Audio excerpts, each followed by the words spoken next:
চায় আল্লাহকে এই লোকগুলোরও দিস। তাহলে বাদ কয়টা হয়েছে বাজান? তিনটা। অহনর 1 নম্বর 2 নম্বর 3 নম্বর কই দিব না? আল্লাহ কইছে না কয় নাই খা? আপনারা কি কন, কইছে না কয় নাই খা? কইছে। এতই যদি না কইতো তোমার গোশত তুমি কোরবানিতে খাইয়া লাই দিবা, ও আল্লাহর কাছে হ্যাঁ করছে কি? আল্লাহ এত কিছু কইছে যে কি লেগা তোমারে এত কিছু কইব কে? তোমারটা তুমি জব দিবা, খাইবা, লইবা, যা মনে তা করবা। আল্লাহ এত চাপা চাপিতে করবার লাগছে, এর দ্বারা কি বুঝি না এর মধ্যে গরিবের হক আছে? কথা খায় না, গরিবের হক আছে না নাই কা?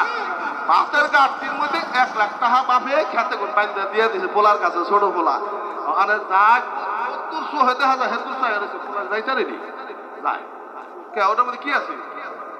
কয় লাখ বাতের ভাত খাইছে বাপে আল খেতে, খাইয়ে এসে আল খেতে টাকা পাইছে, একজন দিছে, এইটা ওই ভাতের গাড়ির মধ্যে ভালো করে বাইন্দা পোলার কাছে তোর মার কাছে নিয়ে দেখা খুললি তো ভাই, তো